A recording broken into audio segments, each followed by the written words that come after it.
And welcome back, folks. I'm Electric. Here with me is FC Racers, and we're about to be calling the very first Grand Finals here at PACE, the Celeste Any Percent League Grand Finals between Msushi and Noble Esports TGH. But first, how did we get here? You know, we've had a wonderful 3 days so far of just some awesome races. And in case you happen to have missed, especially some of the last day, here is a recap of everything that just happened. Like in that room, you're supposed to go off the seeker and then go about your business, but he went top route there. So, and these runners have been practicing. Nice save. Let's go. Yeah. Nice read. And just going to go ahead and leave Theo behind. He's like, no, I deserve this crystal heartbreak now. I've lost second mistakes that will just, the lead is going to go back and forth. Yeah, if there aren't at least 3 lead changes, I will be shocked. Oh, they actually wanted, they want a full on. Okay. Okay, full They on asked sync. the audience for a countdown, so here we go. Vlad has paid Shy Kitty off because he's either going to make Vlad's life very easy or a little bit of a monka. I mean, at the same time, I'm pretty sure that Sushi's going to put up a very strong fight. Oh, to make sure that this is not going to happen. Oh, okay, I don't know what's going on here. Okay, what is this? Okay, well, going to cut to us. You know, maybe a little bit of putting the pressure on by going for auto scroller, skip, and he is going to nail that. Nice. But not Let's out see yet. if He's got to Vlad clear can- the room. We're going to have to save it again. Yo, let's go! What a Incredible save! Oh my God!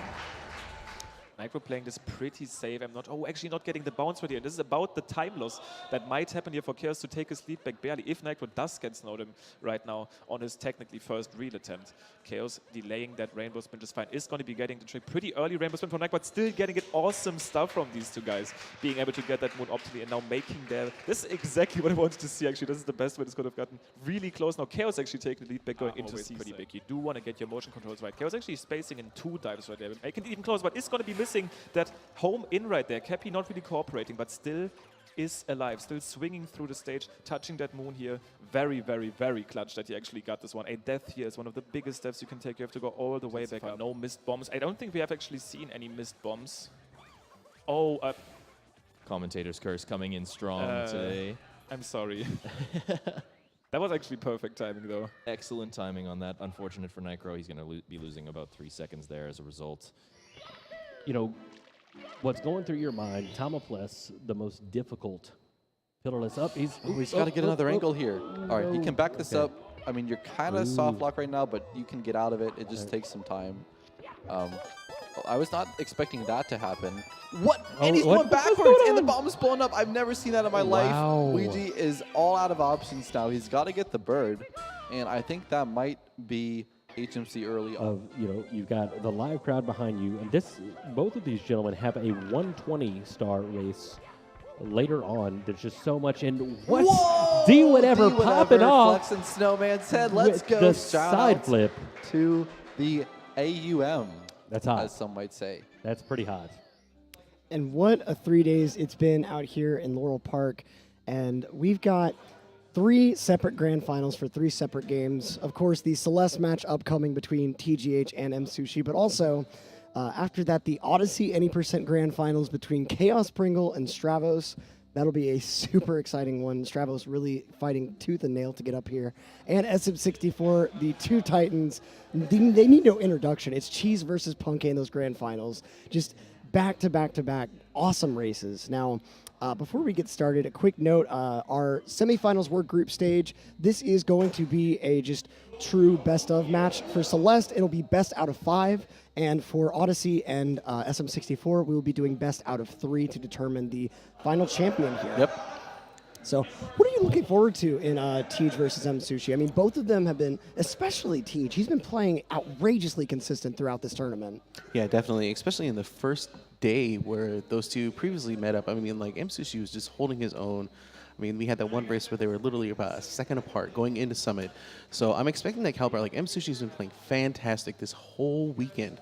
And I feel like that's just going to keep going into this grand final as well. Tej as well, he's been playing out of his gourd too. I mean, we see in the clip that an epic save in 2000 is so good. So, I mean, ideally, they're both just really just going to push the envelope as far as they can and try to just is the best time they have. You know, like I've been saying all weekend, Sushi has been fiending to get a PB. I feel like this might be the time for him to get one of those as well. Yeah, I mean, if he starts splitting matches with Teach, he's got up to 5 opportunities to do it. That is true. And so could certainly see that happen. And let's see in chat, Lev saying, can't wait for Sushi to get a 27:49 first race. You might be stuck waiting a little bit longer. Yeah, we haven't seen a 27 yet here. So, but it is possible. I mean, like Teach did get one during the league, maybe even more than one. I'm not 100% sure, but anything is possible. And again, with these two have been going head to head many times. So we had in the speed gaming tournament, they were in the group play, and then there's an iconic quote, "See you in the finals." Yep. And then also they had to play in the loser side or the second bracket. During that tournament, we also had the GSA 80% League where they were playing against each other, I believe, in the grand finals as well. So there's been a lot of history between these two great competitors, and you know, I'm just looking forward to it. I'm like ready. I am ready to rock and just get this one going. So. Oh yeah, same here. Now, of course, we are noticing that we have a lot more people in chat right now than we have in the past couple of days. So I'm sure we got a lot of people who may not have even seen casual gameplay of Celeste before. That's Would true. you like to talk a little bit about what this game looks like, what it's about, and in particular, how it is as a speed game? Yeah, so Celeste is an indie game developed by Matt Makes Games. It's a, pixelated art style and a traditional platformer. You have the main mechanic where you have this dash ability, and the story behind it is Madeline, she just wants to climb a mountain. And, it's very, plain and simple at the beginning, but as you're going through the game itself, you start to see some of the internal struggles that Madeline is experiencing. And it really just hits close to home with a lot of people when they talk about like anxiety and depression and self-doubt, and accompanied by a fantastic soundtrack, and then just the overall presentation of the game. It's very fantastic. For a speed game, there's a lot of great tech that's available, and we will go into detail as we get the race going. But the main objective is you're trying to keep Madeline at the highest velocity throughout the entire run, and just a lot of tricky, sections here. We've got some great skips, as you'll see about halfway through the game once we get into Mirror Temple, and just overall an exciting finish in Summit, which is the longest level in the game. It's almost half of the entire game itself. I mean, it's like these runners finished it at about 8 minutes, and it's just a really exciting finish to a fantastic game. Oh yeah, absolutely. And anyone who plays this casually remembers that summit climb, and to watch these guys just absolutely destroy it is... Oh yeah, definitely. It's a really great feeling. These guys are probably going to spend no more than 30 seconds in some of the final rooms in different sections of Summit that took me at least 30 minutes casually. Oh, yeah. So. I know, like one of the long rooms in 1500, I think I was in there for like 25 minutes, and I was just like, I can't get it done. And then I watched these guys when I was trying to learn to speedrun, and they're just zooming through and getting through it. Oh yeah. So I think for me it was the last room in 2500, especially those platforms that go up that you're having to wall bounce between. Oh yeah. Oh man, that took me forever. And then of course door skip room too, which is like you see it and you just go through it casually and just like, this is so tough, and then just blazing through as if it's nothing. So yeah, and you may have noticed, if you were very, very keen on grammar, that FC did not say you're trying to keep Madeline at max speed, because there isn't exactly a max speed in this game. There's no real speed cap. So it really gives this game a huge level of optimization and a huge skill ceiling that a lot of other games just don't have. yeah, if you want to see how fast Madeline can go, be sure there is a task which is available online. Just check the Awake section. Oh yeah. Actually, check I think it's SGDQ 2018 where they did the showcase for it.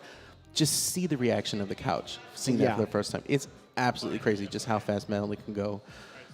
And we get a little bit of that in Chapter 6 and a little bit in Chapter 5. Yeah. But like the way the task does it, just using like the corner boost to maintain momentum, just really just sailing through that section. Yeah, and what's really awesome about the task for this game, for those that aren't quite familiar, a task is a tool-assisted speedrun where you effectively schedule every input that you want on very specific frames. And so in some cases, you'll be going for like a human ideal run, and in some cases, you'll just be going for insane stuff like hitting a button 30 times a second. But in Celeste, most of the task tech is effectively glitchless. It's just really, really optimal movement that technically a human could do, but feasibly it's not exactly possible. But and then, like, speaking of glitches too, I mean, there really isn't any glitches that we exploit everything. As far as I know, is intended behavior. Yeah, there are a couple of exploits as far as there's one trick that makes use of a quirk in the checkpointing system of this game. Yeah. But other than that, like, it looks glitchy, but it's not as glitchy as like clipping out of bounds or anything like that. You'll see what looks like them clipping right through a wall, but it's actually in game. There's a gap between the top and bottom section of this wall that happens to be just high enough for Madeline to be able to dash through. And so even though visually it looks like she's going right through a wall, there is a gap there. Yeah, and then some other spots too, like an old site where we kind of spawn battling inside a block itself, and it looks like it's a glitch, but that's just intended behavior.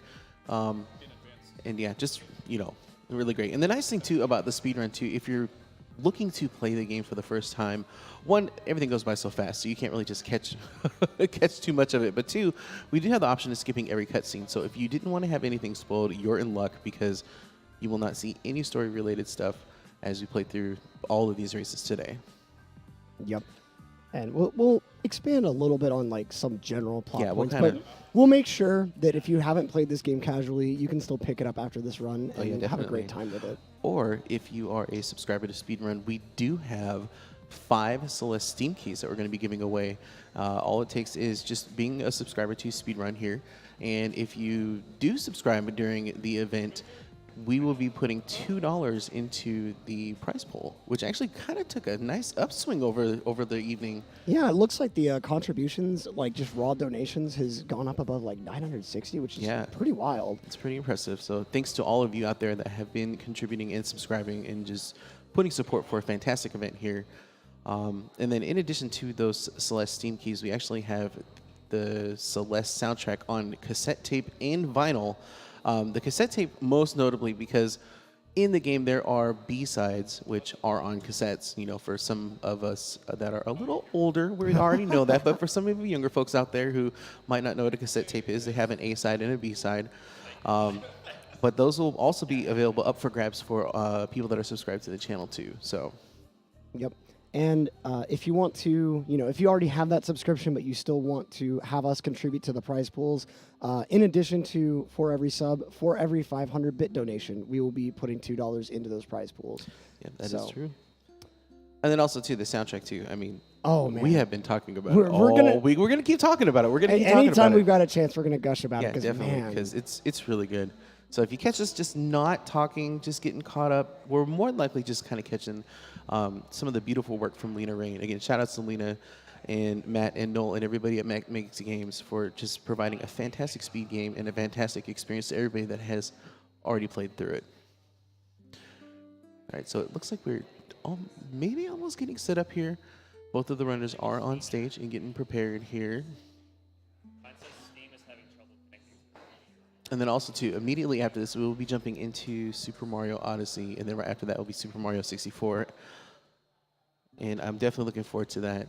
Oh, yeah. But first, some real 2D smooth goodness. Oh, yeah, definitely. I mean, it's just really amazing how well designed the game is. Oh, yeah. Like, just level design is fantastic. And there are a lot of little, like, subtle aesthetic choices that you'll see throughout. There are like these little, even in the background in the movement, like you'll kind of see like some of like the cables kind of like swaying in the wind and just like the flags kind of going. But most notably, actually in Golden Ridge, Chapter 4, there's a lot of like banners and flags that are around, and when the wind picks up, they really just start moving and swaying, and just adds to the dramatics of that level. And it's interesting how, despite the game being so filled with visual imagery, it's not overloading. It doesn't really distract you a whole lot from the actual run. It's just a nice little bit of scenery, especially for us watching the runs. Definitely. And also the sound engineering too. I mean, like there's some sections where you can go underwater and having all the audio kind of just like dampen and get muffled a little bit. I really like that touch. Actually, it's hard to hear in Celestial Resort, but then like there's some areas where like the windows are broken, and like if you're in there long enough, you can kind of hear the breeze like just blowing through the wind too. So just these little nuances that just really make a great immersive experience. Oh yeah. And of course, the characters very, very memorable. Oh yeah, definitely. All of them. It's kind of comparable to Undertale, I'd have to say, in that like every character has their own individual quirks, character traits, and even character flaws that become a very integral part of the plot. And so it's really interesting, and they're really endearing characters that by the end of the run you feel kind of good to have met them. Yeah, you definitely you get attached to them. I mean, everybody really enjoys Madeline, Badeline as well. You have Theo, the old lady, the crow. Can't forget the crow. Mr. Ishiro as well. So just like it's just all done well. And actually, fun fact too, there's another indie game that came out, Wonder Song, and they actually paid homage to Celeste in that game. So there's a hotel, and the name of the person running the hotel is Oshiro. And actually, a lot of other indie games have done little Easter eggs and stuff like that too. I know Guacamelee 2 has a Celeste homage as well. So huge shout outs to all those other indie game developers that are just like really just embracing all the other games that have come out. Oh yeah. Yeah.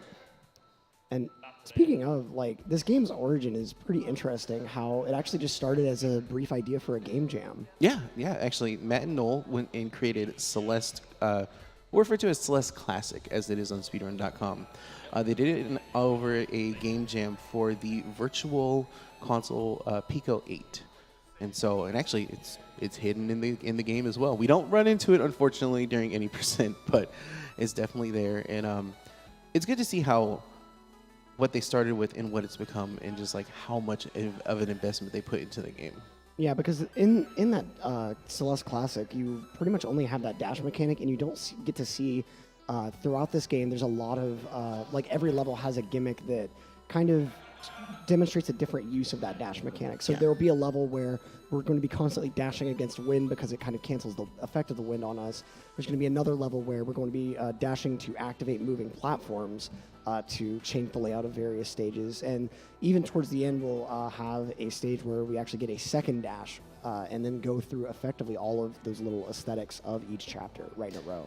Yeah, I know for the last chapter in the game, it kind of reminds me of like a Mega Man game where you go through the first part of the game and then you get to that part where you have to revisit each of those bosses and just have to go through it again. That's what it definitely reminds me of.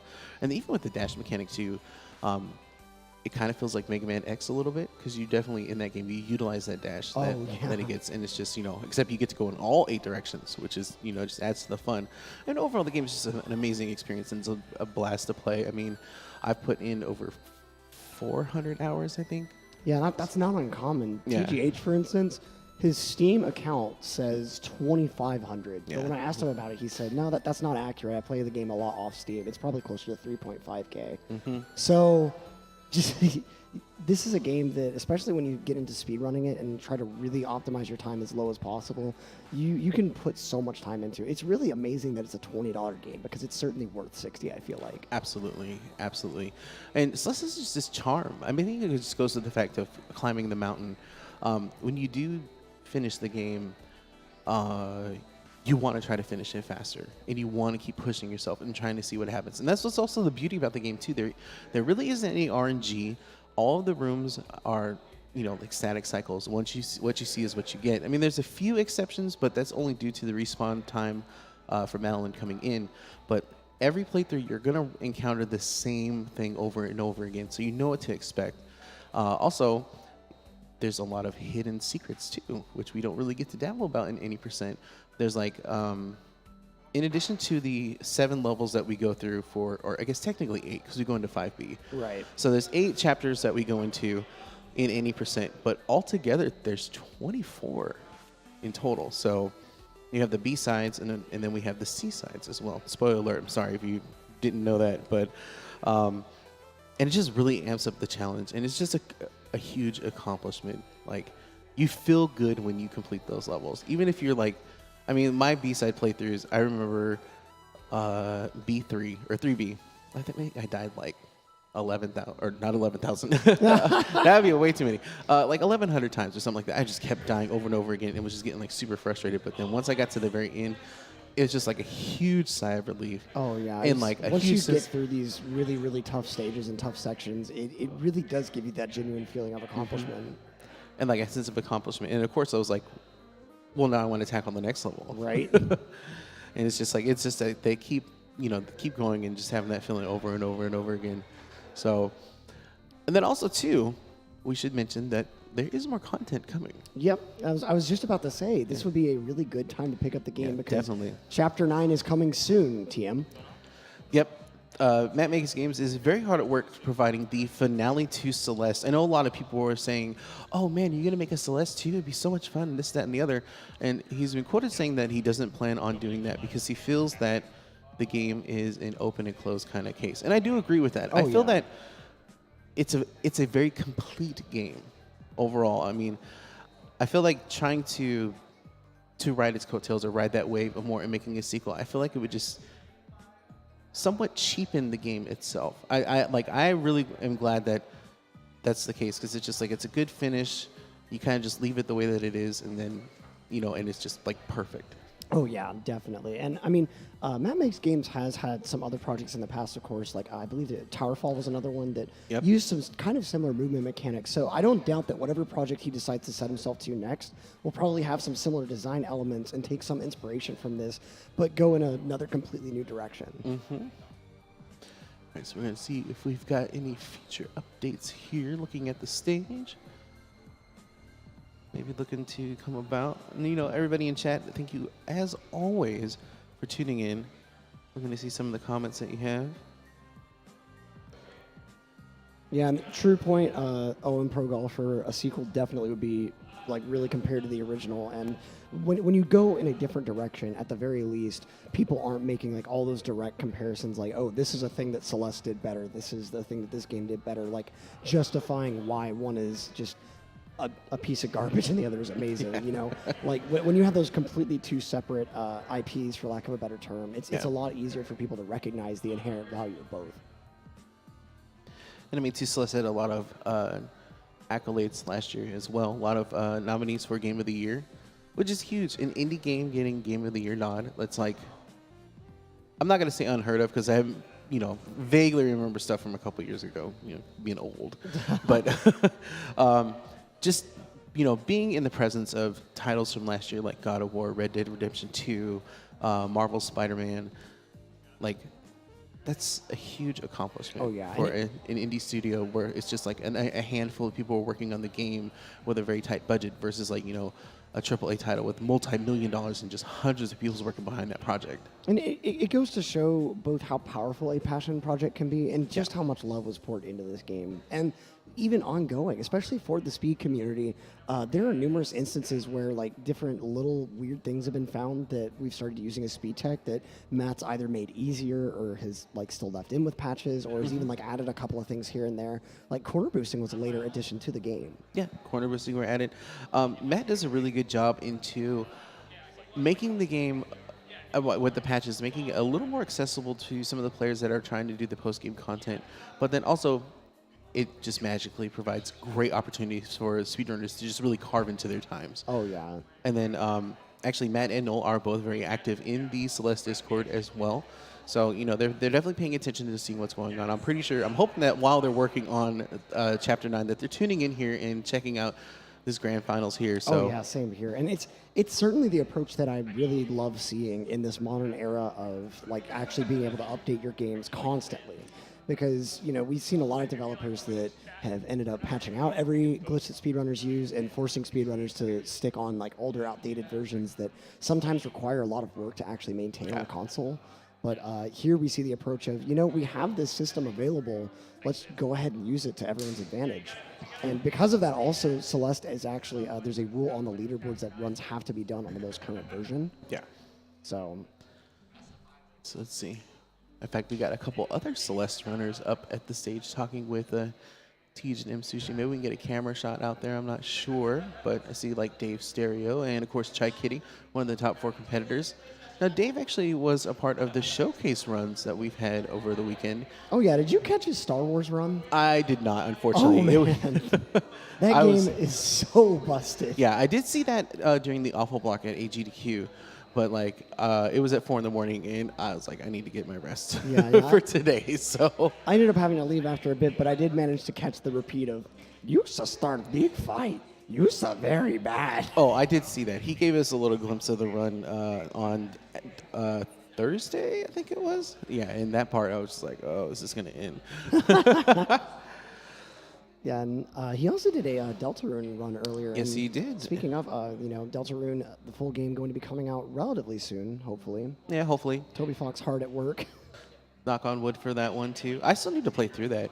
It was nice. I did get to catch Dave's run because my run was right after, but I didn't catch any of the story really because it just blaring through the text. So I was just kind of like just taking it in.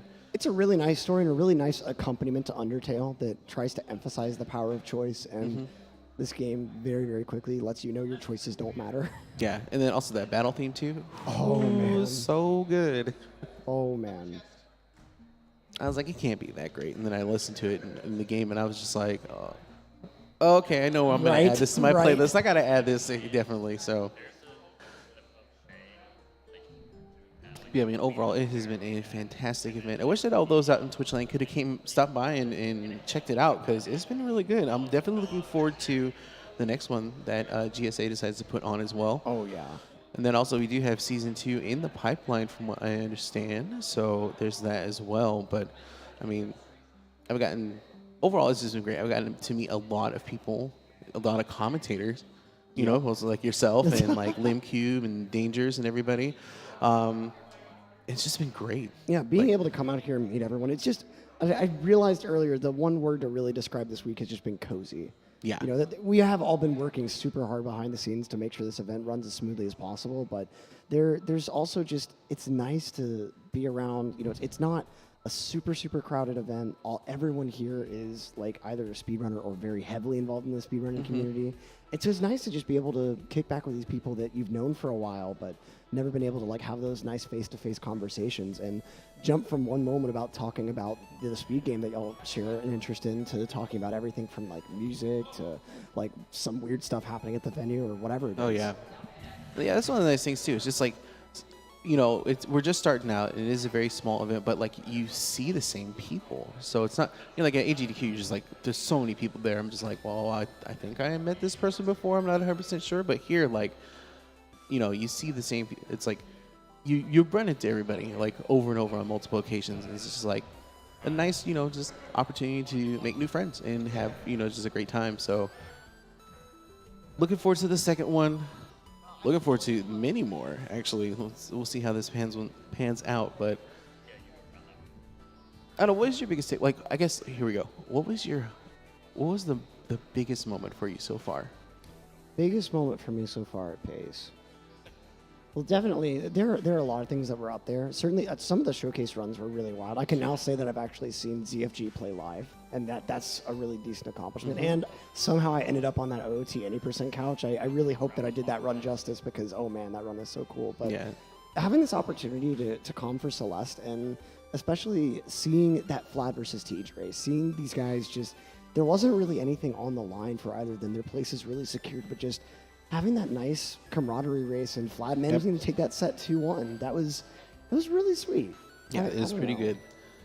I know for myself, just seeing a couple of the showcase runs, the 120-star race was, I got to see just the first half, unfortunately, because, you know, I did have to get some sleep, but just seeing some of the amazing tech. I mean, I have not had the opportunity to really just sit down and enjoy both 120 and 70-star. Like, I've been watching the 70-star races throughout the week, and it has been wild. I'm definitely going to be tuning in and paying attention to more on that, and Odyssey as well. So, but yeah, funny enough, SM64 70-star is what got me into comming in the first place, and I mostly had commed that before getting into Celeste for this event, and it's honestly like Celeste is such a great speed game as well. Like it's hard for me to really decide like which one I truly enjoy comming more. I mean, you can enjoy both of them. Yeah, they're just really different. Yeah. Especially this is a hot take, I know, but Celeste I feel like is a better 2D platformer than any Mario game. I said it. It's out there. I'm gonna leave you be on that one. There is a lot of similarities too. I think, and again, it's like just that dash mechanic. Like, really adds so much to the game. It's technical, but also very, very speedy. The way I've described it before is it's the platforming technique of Mario with the speed of Sonic. Yeah. But whereas in Sonic, where you would have control taken from you to fly throughout all these loops, you have to do all of that yourself. Yeah, you're in full control. But it makes it feel that much more satisfying when you get all those dashes in a row and you're just flying through screens. And I meant to mention the 120-star race is a big moment, but I figured it was such a basic thing that everyone would pinpoint. Especially seeing Sig pull out his Smashbox to get a strat live in JRB. That was wild. I don't know if I did the greatest job explaining that last night. What he was doing was mashing a button that was the equivalent of holding up on a control stick. Really? Yeah, so Oh, it was wow. effectively like he was mashing the control stick really fast, but with a button instead. Yeah, that is crazy. Yeah. I know he did. I think it was cannonless. Yeah, so that was JRB That was- Canless, okay, but yeah. it's Oh, a Jolly strat Roger that's- Bay. Okay. Yes. Yeah, yeah. It's a strat that you only see in either keyboard players or like if someone's using a Smashbox or something. Although I was talking with him last night, and I think he said that Benji's gotten it before with a stick RTA. And I mean, some players are just trying out some insane stuff with SM64. I'm sure some of you out there have seen Zaya right now is streaming carpetless attempts. So if you're not familiar with carpetless, at the very end of SM64, there's a stage called Rainbow Ride that is just very, very spread out. Just like a few little like rotating elements, and like there's a maze at one point. There's like it's just a very, very scattered level. A lot of places to fall down and die. And anyway, one of the most out of the way things is this big house that's just in like the top corner of the level. And there's a star on top of that house that the only way to get to it is riding a carpet that takes 2 minutes. Oh wow. Yeah, it's the only auto scroller in the game pretty much. And there have been like task-based strategies for skipping it. The one that Zaya is trying to do is effectively like, I think the start of Pillarless, where he's doing a glitchy bomb regrab, and he's somehow building up even more speed than you would normally build up with Plus, flying across the stage and doing very precise side flips and glitched wall kicks to end up on that roof. Wow. Like, I think he's been trying it for like 5 or 6 hours over a few days using save states, and I don't think he's gotten it once, but he's gotten very far, which is impressive. And I think in a single run, like starting from the very beginning without save states, he's gotten almost to the end at least once. Oh, wow. Yeah. Some players in that game, and talking about like yesterday on the highlight reel, it played Do Whatever going for that side flip off of the penguin's head. That is such a precise strat. Like, if you haven't played the game in a while, like that penguin's head is not flat. Like the polygons come to a point like this, and so there are some points that you'll try to side flip from that before you even actually get the flip out, you just fall right off. And so it's Very really precise wild to have timing. seen him go for that, yeah. But it saves time since you are going in the front of the snowman's head instead of having to go around the side to get to the top. Yeah, and also Do Whatever did have that tremendous thwomp jump in TikTok Clock. Yeah, So- that day one race. Oh man, I still can't believe that worked. It was like mentally I was about to yell "ooh" because of like him getting smashed, and then I was like, "Wait, hold on." Yeah, I didn't know much about it, but I was like, okay, this looks kind of tough. And then as soon as he got it, I was like, okay, that's tight. But then like the crowd just went absolutely nuts, and I'm like, okay, this is actually pretty big. Oh yeah. Yeah, so I was like, all right. And I can see we you. talk a little bit? Punkay getting a 47 in a race, Oh, and then yeah. proceeding 2 hours later to get a 141. Like, what is this man doing? Are Neo bars that good? Like, what's going on? I don't get it. It's just insane gameplay from him. Checking out the chat here, seeing what everybody's doing. Actually, yeah, out in chat, how's you guys' Sunday so far?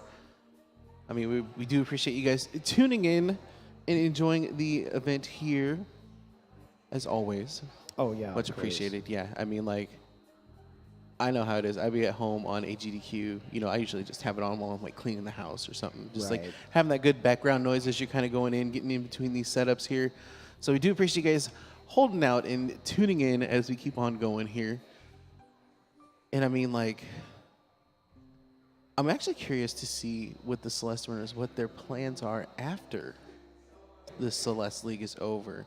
Now, I have seen as we progress through the season, and especially leading into the playoffs, there was a case of burnout. I mean, you got to think about it. You have to be on top of your game 24/7. Basically, you have at least one race every week, and burnout's going to happen. I mean, just without a doubt, no matter what. And I've kind of noticed it. We've seen a couple runners doing different categories, some of them delving into different games. So I'm curious to see what their plans are after the break, or after this is over, because there is a couple weeks before they go into, I think it's the qualifier to get back into the league for season 2, and so we have the top 9 from the league are going to be guaranteed a spot for season 2, and then I think they're bringing in the 10th and 11th and 12th place are automatically locked in, but then 13 brand new runners, I think. So a total of 16 maybe. Don't quote me on that. I might be wrong. It's either 12 or 16, either way. But they'll all be battling for a spot to take in the league. That'll be an awesome spread to watch. Yeah, and especially, I have been paying attention. There have been a lot of up-and-coming runners. Oh, yeah. And even, like, the people that have made it here are just on this, like, ridiculous upswing. And we've got one of the competitors giving us a nice we're going to thumbs have up. him come in. Is that what's going on here? Okay. Well, we're going to go ahead and get the perspective of one of these actual runners. Let's go ahead and get you mic'd up. Hello? Hello. Hello. What's up? So say hello to Msushi, everyone. One of our competitors today, actually. Going to go ahead and jump in the comms booth. Now, to go ahead and continue on what FC was talking about, I've heard you've had some pretty interesting plans for what you're going to be running a lot after this event is over. Oh, yeah, I do. One thing I want to do is I want to get a 27-90%, which I'm going to take care of that right now. Of course. There we go. There we go. The confidence on this man, that's got to be appreciated.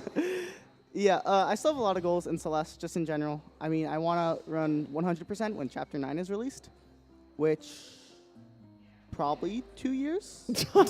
No. Hey, but if you get door skip, you'll save that 2 years immediately, right? I mean, no, really looking forward to when that comes out and I can just have fun speedrunning it and just playing it in the first place. Yep. But I feel like I've played this game so much that I'm not going to have a casual playthrough. I'm going to like be playing it. I'm going to be like, ooh, you can do a nice strat here. You're going to keep doing cutscene skips without even thinking about it. Exactly. Just like, no. But no, I want to do a hundo run in Celeste, but I know I'm also very talented in Portal, and before this whole league was announced, I held 4 out of the 4 world records for the main categories.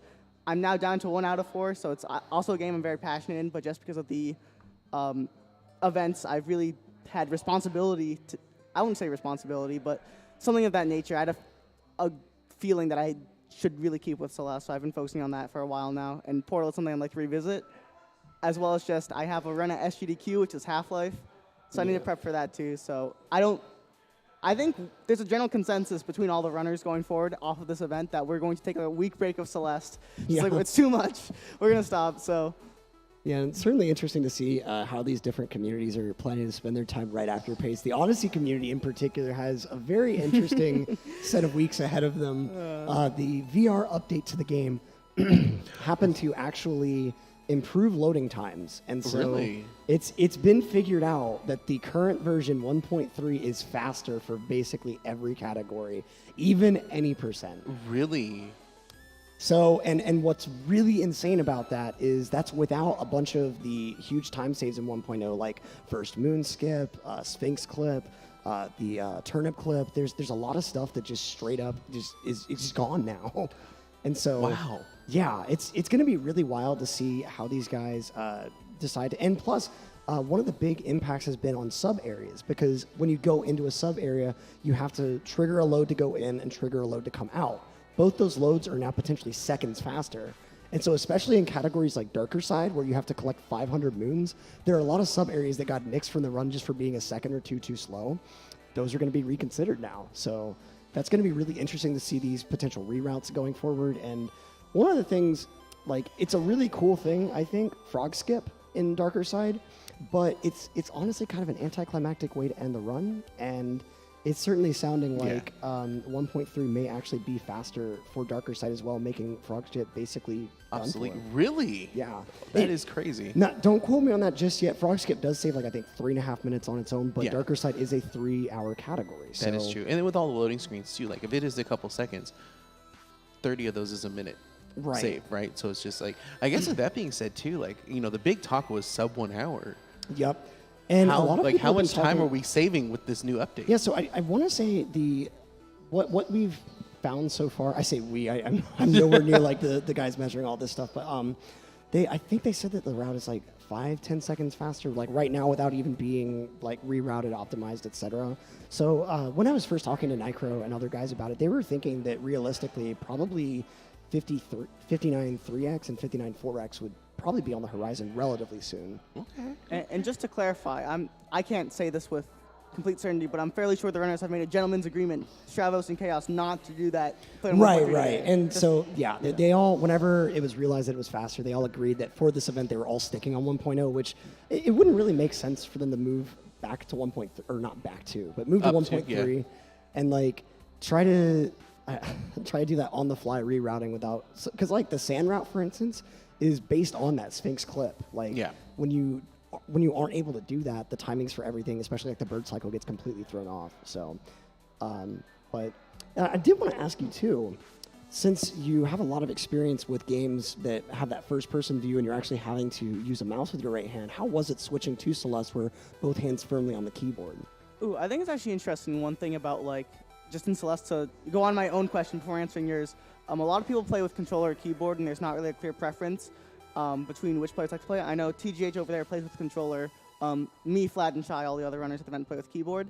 I know it's just interesting that a game like this has that diversity in a sense. I know even like you can play on PlayStation, Xbox, or PS4. That's the other gaming console. Almost got that one wrong. But you can play Celeste on all those, and because of the in-game timer, it all works out. So I think that's actually really interesting in this game that like there's not too much difference in terms of like we don't have to deal too much with like what other games deal with. Like I know Breath of the Wild, like differences between the Wii U and Switch version, like that's kind of a problem. And although with those load time improvements, you know, Breath of the Wild, I think any percent is really, really close on Switch now to where it was on Wii U. Sorry to interrupt you, but... And I know like another thing is like Odyssey, they have that version crisis right now, right? And that's a variable on their leaderboard. For Celeste, actually our main category is current patch. So we play on the most recent version no matter what. And that's in part because of what Matt's done to like make strides for the community, right? We definitely, like our speedrunning community is very closely knit to the developers in a sense. That's what's kind of nice about having the indie developers as opposed to Nintendo. Like I know I forget what game it was, but I think Spyro or Crash or the trifecta game that got a ton of stuff patched. Like the speedrun was completely ruined because of that. Yeah. I mean, we've had our fair like debates in Celeste about like what should and shouldn't the developers do, but I mean they're quite literally, you can see the Matt Makes Games logo when we bring back up the main thing here. Like they're really instrumental in fueling my drive and just everyone's drive to speedrun this game. So it's really nice to have them on board with that, other than what we see with these other games, what's happening. Yeah, and huge, like you said, huge supporters of the community, both in terms of like actually making the game really great to speedrun, and Matt personally, I believe, donating $5,000 to this prize pool. So, I mean, you know, when you play the game, it's very obviously a passion project, just a true labor of love. But then to see how instrumental he's been in like trying to get people involved with the game and like really making sure everyone has as great of a time as possible. It's just been really inspiring to see. Matt, if you're watching, huge shout outs, definitely. So actually, CJ, we'll go back to, you were briefly talking about like casually playing through Chapter 9. Let's go back to when you first played through Celeste. Okay, so one actually big regret of mine is that I was very late not very late, but late than others. I heard about the game probably April of 2018, which was 3 months after it came out, and I never got around to getting it until like late May, early June. And when I played it, I remember I did it in a single sitting. I played through the whole game on a school night. I ended up like staying up super late finishing my homework. But it was like the most enjoyable experience I've had, and it ended up being like 5.5 hours on the game timer. And it was just like, I just played through it all. It was awesome. And right afterwards, because I remember I ended up hearing about the speedrun first before hearing about the actual game. But of course, you know, every time, because that's right around when the game came out, so everyone's always saying, oh, this game's so amazing, this game's so awesome. Of course, we echo that same sentiment nowadays, but it's a little bit less frequent because it's almost oversaid. So, you know, I always like, because, you know, I'm always in tune with I try to be in tune with all the popular speedrunning games, and Celeste, when it first came out, was booming. So I was really interested in seeing it run, but everyone's like, no, this game's so awesome, you got to play it for yourself. So I did that, and then the night after I beat it, I watched the speedrun. I'm pretty sure that guy up there held the time that I watched. So it was quite a treat to watch, and I saw it, and at the time, I'd never speedrun any 2D game at all. So I was like, why not? Let's go ahead and try it, and ended up not only like after a couple tens of hours in, like I felt okay at it. I actually started trying to play with controller. Oh, really? Yeah, I ended It's a up big getting, yikes from you. I ended up getting through like the first 2 chapters, and then at chapter 3, I was just like, how do people do this? And then I ended up switching over to keyboard, which felt much more comfortable for the hundreds of hours that would come. But I ended up just keep playing it, and it was such a rewarding game to improve in. So, and like even like months ago, if you asked me like, hey, like, you good at Celeste? I'd be like, no, I just played a lot. But apparently I'm here, so. Yeah, that Yeah, I mean, is true. certainly you have become one of the best just by your presence at this event, but especially going into these grand finals against Tej. What are you going to be pulling out of your hat to, maybe try to swing the tides in your favor today? We're not going to try to get 430 resorts, because I know that's Tej's specialty, so that's going to be the plan. And then we'll see how it goes from there. I mean, I haven't been very confident for Chapter 5, so I think that's my main big concern. Like, not even just Bub's drop, just the whole thing. the whole thing. Because, Bub's drop isn't bad enough. Yeah. So we will be explaining Bub's drop in detail during especially the first run, but it is a 2-frame window trick, correct? And so what you're doing is trying to very precisely wall bounce as soon as you enter an area, and then hold down to fast fall, so that you prevent Madeline from going over a one-way barrier, and that allows you to skip about 20-30 seconds of movement just to get a red bubble in the level. Like I said, it'll make more sense when we actually see it in the run and we're able to explain it fully there, but it is a very cool but also very difficult trick. And that's also the big reason why we actually see a B-side in the any % run. It's kind of an interesting thing. I know when I first saw it, it didn't make a lot of sense to me.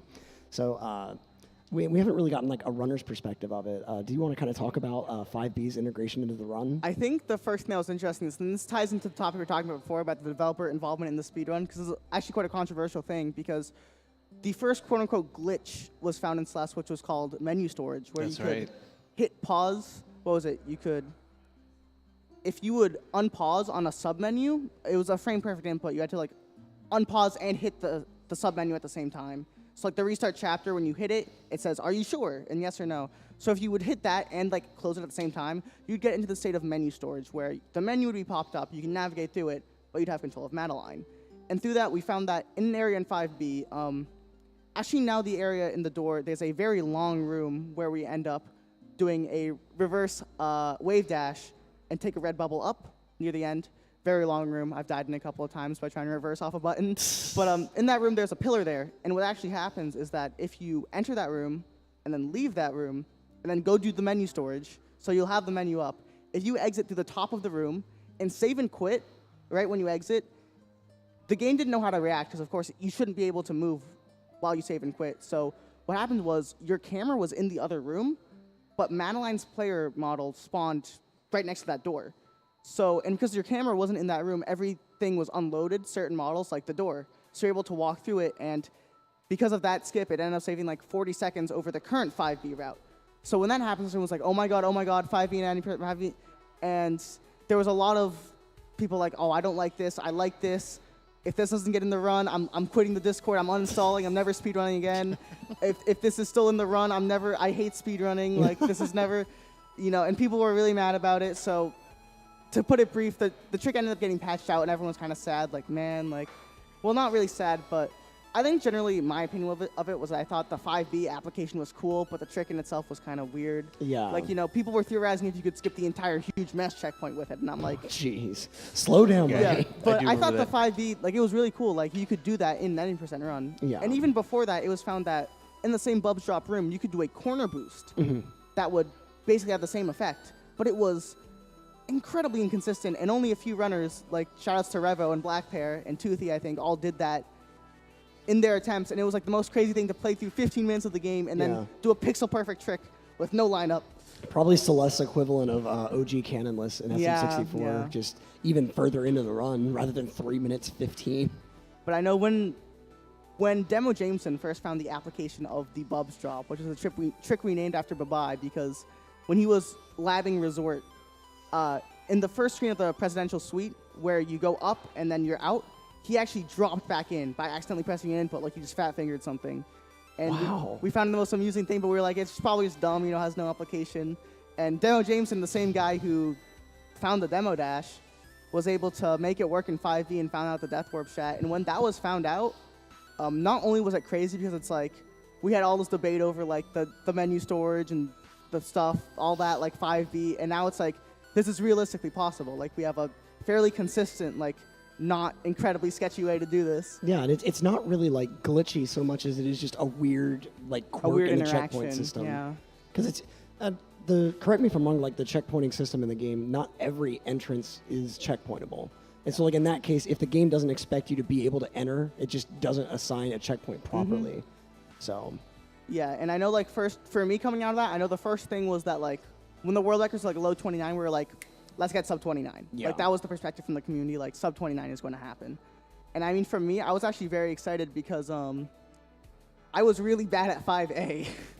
And it kind of gave me an alibi to, you know, play the B-side.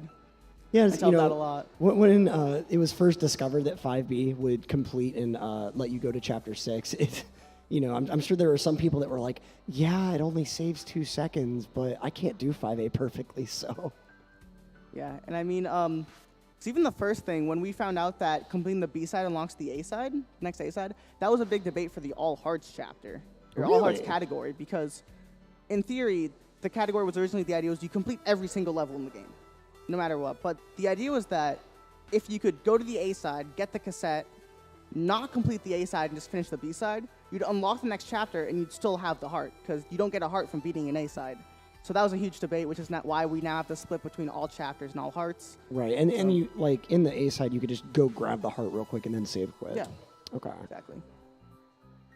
And speaking of, what's your favorite crystal heart in the game? Because they all have really nice, interesting hiding spots. I don't, okay, well, I guess by names, I know they all have like very elegant, nice names, and Yeah. I feel bad that I don't remember them. Because, you know, some runners have them in their splits, I don't. Yeah, but I know, mean, like, the first one is useless machines or something Yeah. like that. I mean, okay, probably my least favorite is definitely the Chapter 6 one, because that was the only heart that, like, I went, like, every other heart, like, I went into the room. Oh. Okay, I just heard that we're about to game. The back room is having Sushi come back on stage, so All right. thank you so much for jumping in the comms booth. It's been a pleasure. And good luck on stage. Yeah, Okay. Sushi telling us good luck. What a respectable young lad. All right, so we are going to get fired up and ready to go here, hopefully. That was a great interview with Mr. Msushi, bringing up a lot of the different categories that Celeste offers, and there are a lot. I mean, we have any percent, all red berries, all hearts, 100%, 114%. Yeah, I was gonna say Tri-Kitty is gonna be going hard into 114%. Yeah, I That'll wish be him the best. interesting. Yeah, same. I wish him the same. best. That's about all I'm going to say about that, because So that extra 14%, in case you don't know, every level has a golden berry that you can get if you complete the whole level without dying. And it's like you have to start the level and like what is the condition to unlock that challenge again? you have to complete 8B. Yeah. Yes. So you complete 8B, and then every level that is completed has that golden berry opportunity.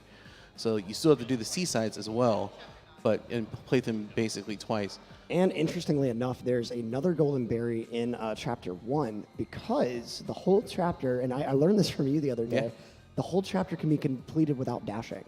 And so when you get to the very top, there's a golden berry with wings on it. And so the wing berries, if you've never seen this game, when you dash, they immediately start flying up off screen. So the implication is that that golden berry on top can know whenever you're dashing anywhere in the level. Yeah, and I believe that was brought in because they originally wanted to have a dash counter for people to Really? have. Because there's a lot of people that have tried to come up with categories like, least amount of dashes and stuff like that. So instead of doing the dash counter, they opted to just put a golden berry there. But also in the journal, it actually keeps track of the global stats for the game. So like number of strawberries collected, number of deaths, and I believe the actual global count of number of dashes. Chat, if you want to confirm or deny that. We'll see if it has. Yeah, there's minimum dashes, and then of course we have the category extensions too. We have like mirrored percent, and then we have Benny percent or all B sides too. And then there's individual A, B, and C sides, and then there's true any percent, which is like a 4-second run. Yeah. Yeah, so, sorry, my bad. So for a true 80%, basically you start the game and you immediately go left. and there's Madeline's car. You put in a certain button sequence, and then like it just unlocks everything. Yeah, I don't remember the sequence. I don't know the button command off the top of my head. I'll have to look that run up whenever I get home. That's pretty wild. Yeah, I think it's, and people do that so that they can actually, I think that's how the C-side run works, is that you have to put the code in, and then all the C-sides are available, and you just go from, and complete them all as fast as possible. Now, you'll be fine holding the fort down for just a moment. Commentator has had a fair bit of water and doesn't want to have to interrupt the match in any way. Okay, I'll be right back, y'all. I will go ahead and chill with the chat. I do apologize for that coffee, guys. It came out of nowhere. I didn't have time to grab the button. Well, I'll be a lot better about that. Also, it looks like... Oh, Kevin is in the chat. What's up? How you doing, man? Thank you for tuning in.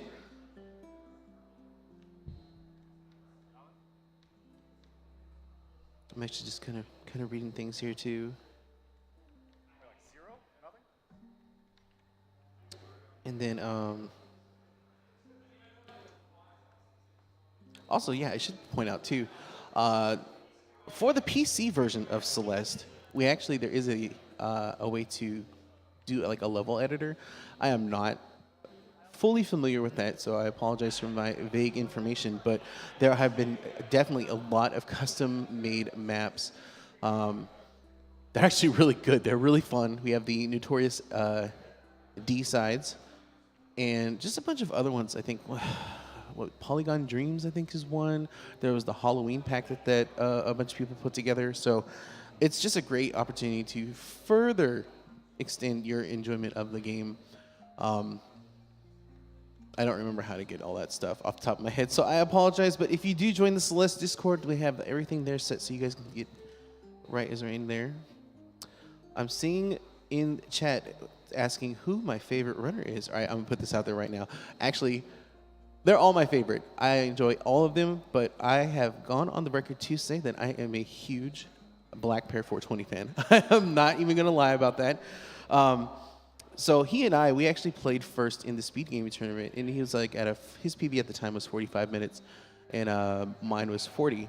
And I ended up losing to him in the race about by 8 seconds. But then since then, he was just like skyrocketing forward and just making like tremendous progress to the times that he has today. So like at every tournament and every match that he would have, I would just sit there and just be like super hyping up, like don't sleep on Black Pair, man. He's about to be a beast. And then like, in this league in particular, Chai Kitty was another person that kind of just had that huge push and just a great stride and really just jumping up the ranks too. But I mean, like everybody in the league too, Evans Fight, Scrub Lord, Moose. Like I always I do my best to try to tune into everybody and just kind of catch their streams. So, but I am joined once again with Electric here.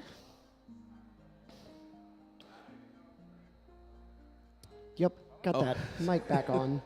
I'm seeing in the chat, they're saying we should have a speedrun race between Matt, Lena, Noel, Kevin, and the other devs. I think, honestly, if I were to just go off base here, I think Kevin actually would win that. Yeah? Because I believe Kevin was running the game briefly, if I'm not mistaken. But yeah, so I'm seeing that we do have the game up on both, at least on Sushi screen. I'm assuming that Tej is also set. It is also on Tej's screen. I had to walk by it on the way back from the no, I commentator's think room. that's Noel too in the chat as well. Yep. Shoutouts to Noel, one of the devs of this game. I believe it is. I could be wrong. I don't know his Twitch channel like that, so. GSA, please see. I think we're holding our own right now. I mean, my voice was a little wavering, but I've been in the show in Pony House before. Like this is, I knew what I was getting into, and that's why I was trying to get that rest and everything else. I'm seeing that I'm getting a lot of highs in chat. Yeah, especially shout-outs to one of my major viewers, Senior Kittens. Oh, that's nice. Yeah, Big actually, support. too, because I did have that that showcase run of Invisible %. Yeah. And I did watch the run, and I saw a lot of my regulars in there too. So I really, again, I posted on social media and everything, but I really appreciate you guys tuning in, especially that early for me because I'm on West Coast time. That was like technically 5:30 in the morning. for me. So I really appreciate all of you guys tuning in and just tuning in throughout the entire weekend. Yeah, and I think both of us have kind of done a bad job of saying we both actually stream. Yeah, actually, We're yeah, nowhere we've near the been, we've level been of these very guys, modest and but- not trying to do any self-promotions or anything, but, you know, just saying, you know, we are both streamers as well, and if you are enjoying our commentary here, imagine what we can actually pull off when we're playing video games ourselves. So we are available, too, if you want to drop a follow.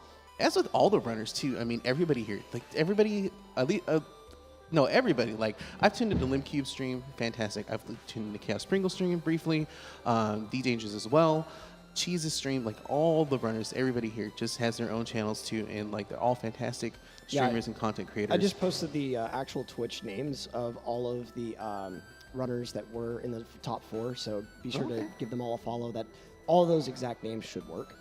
And so, yeah. All these guys really, really worthy of the follow, especially like with how interactive many of them are with chat, even at being at such a high level in this game. I mean, if you couldn't tell by Sushi's brief time in the commentary booth, he's a pretty charismatic lad. Oh yeah, definitely. I mean, we have the no context Msushi100 on Twitter, which is very entertaining. Yes. Also, we've seen that Jaturnhawk says the Electric FC Racers podcast. Ooh. That'd be very interesting, I would think. Yeah, I wonder what exactly the podcast basis would be.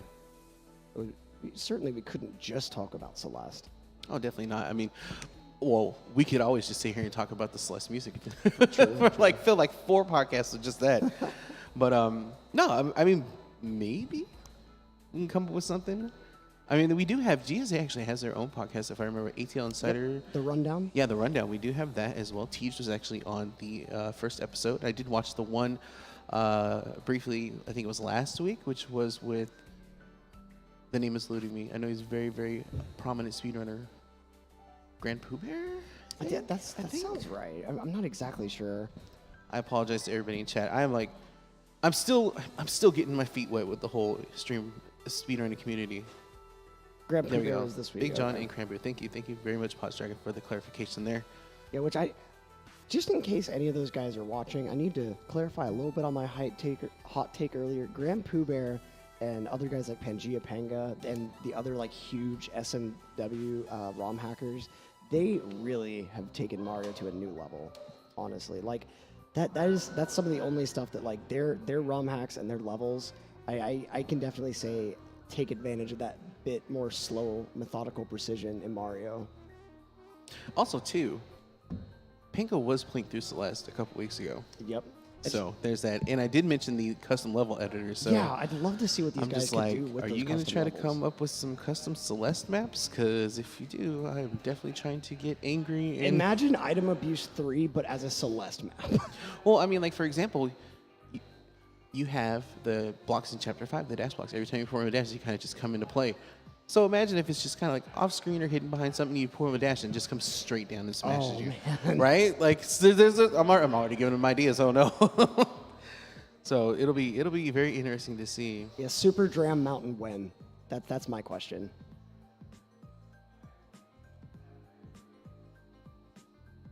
I don't think we've ever actually shouted out the task community. There are a lot of people that, even if they don't exactly do RTA runs, they know a ton about the game just from tassing.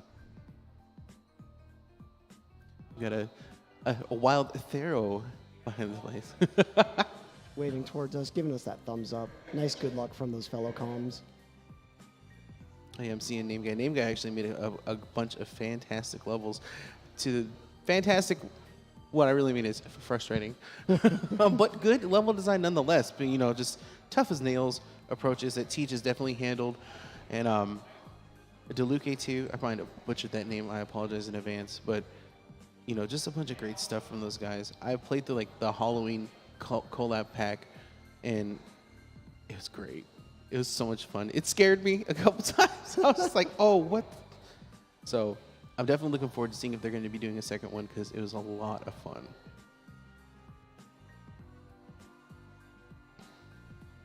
Yeah, we should be getting this set up completely finished in just a moment. We are Apologies. definitely hearing the game music.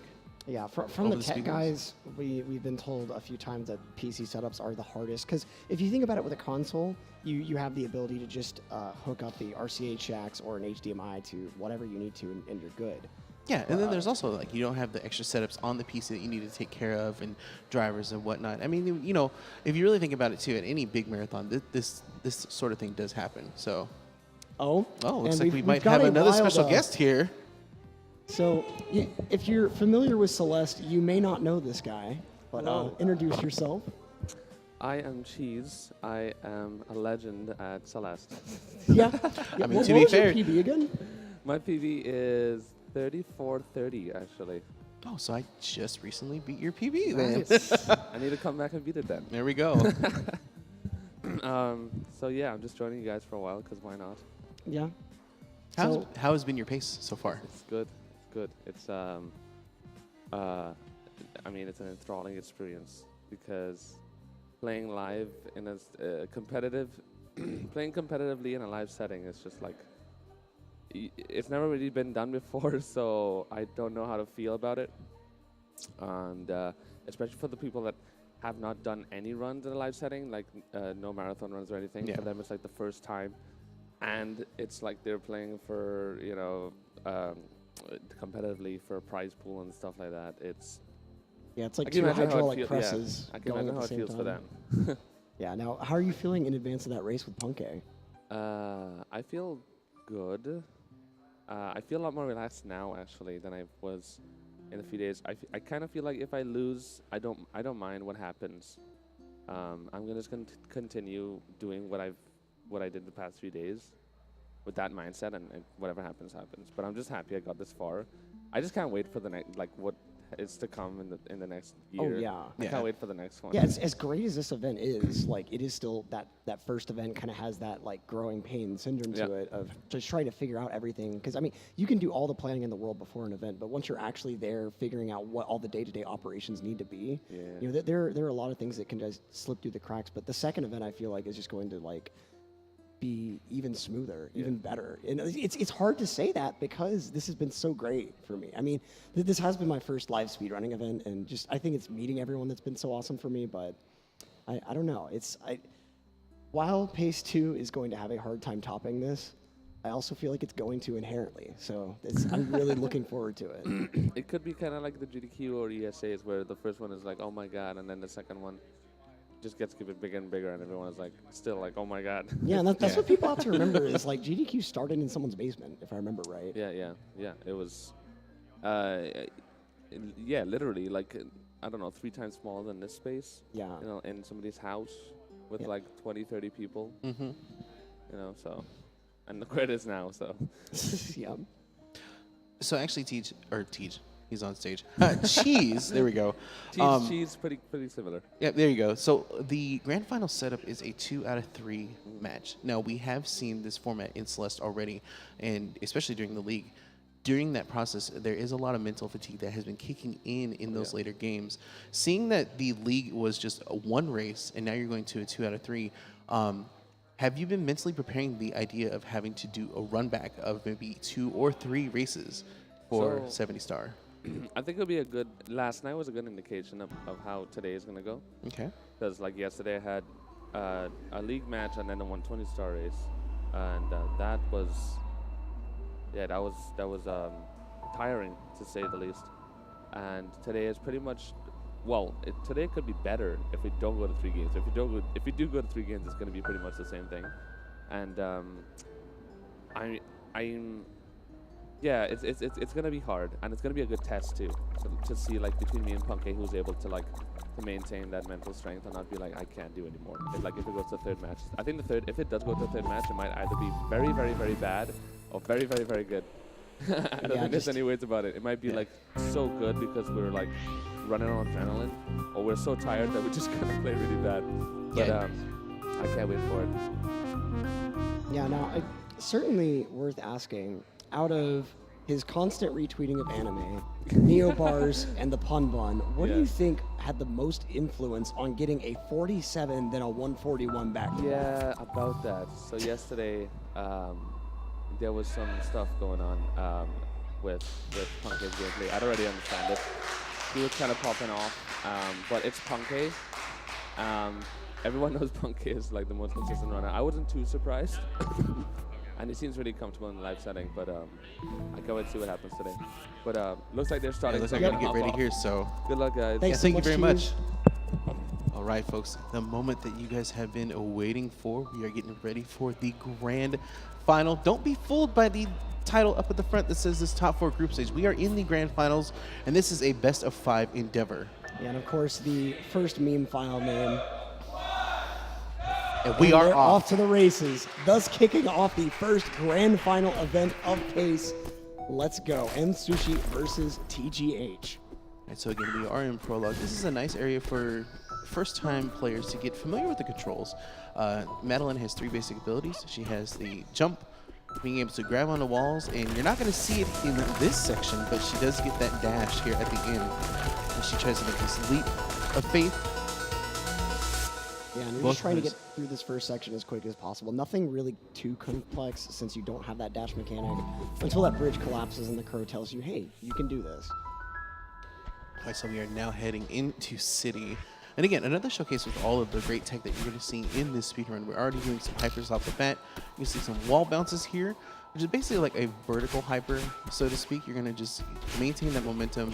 Yeah, so that hyper dash is a mechanic that is intended. It's just never explained until the very, very end of the game.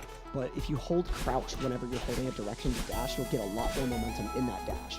And so that technique called hyper dashing is very vital to a number of other things in this game. There's such things as extended hypers, reverse hypers, ultra dashes, and of course corner boosting as well. But we've seen these guys do a lot of nice progression through these screens. We've seen these screens have a lot of issues for various players in the past. We're seeing a nice corner boost there from Msushi. So getting towards the tail end. Now for chapters 1 and 2, these are very short and very optimized, and you're not going to really see too much drama, too much spaghetti or anything like that. Maybe here at the end screen, Tej getting that spike jump there, which we'll go into later in chapter 3, but this room in particular, she's going to get that strat, and Sushi is too, and Tej is going to be out first, coming in at a fantastic 131 with a 101, almost a 1 minute flat. Msushi with a 134, so a few seconds behind, but that's quite all right. Yeah, seeing a little bit of banter going between the two of them on stage. Yeah, and you can see like just Tej with that more optimal movement. That's really, I think, what really gives him his dominance at the game. Both just the consistency from all those no reset runs and just focusing really intently on movement optimization. So, like we said way before this match started, Madeline has no hard speed cap in this game. When you can chain hypers together repeatedly, you're able to just build up more and more and more speed. And so by trying to lose momentum in as few places as possible, you're able to save insane amounts of time. So now we are in the second portion of Old Site here. The dream blocks have been activated, so when you hyper through those, you're set to a predetermined, basically whatever direction you dashed in, until you either exit or run into an obstacle, which will result into a death and a retry. But we're going to use those to navigate our way through. Also, we have introduced Miss Madeline, which is the other part of Madeline, basically a self-doubt and everything. She's trying to convince Madeline, like, listen, you are not a mountain climber girl. Go back home. We'll just call it a day. And, you know, Madeline's like, no, we got to prove this. And she's like, well, I'm going to show you that you actually aren't, and I'm going to make you go home. And so basically she's on a 3-second delay and mimics every movement that Madeline has. So we're trying to do our best to just avoid any conflict with her. As you see, TJ's getting that set up here in this very tricky coin room. And Sushi also on that as well. Both of them getting out very nicely here. And just like that, we are in the home stretch of finishing chapter 2. The only thing holding them back now is the awake section, which is a very fantastic area. You're pretty much going to get a recap of the first part of the game, or the first part of the level, excuse me. And there's no hazards here, so what we're really relying on is precise movement through this uneven terrain. So far, Tej barreling through these screens. Sushi not too far behind. Yeah, the kind of unfortunate thing about the corner boosting is that if you do it slightly wrong, you'll end up getting a corner bop instead and lose all your momentum. Both these guys avoiding that in this section though, but it's almost inevitable to see a corner pop somewhere. 321 from Tej and a 323 from Sushi going into Resort. Just that nice cheeky 2-second lead on TGH's side.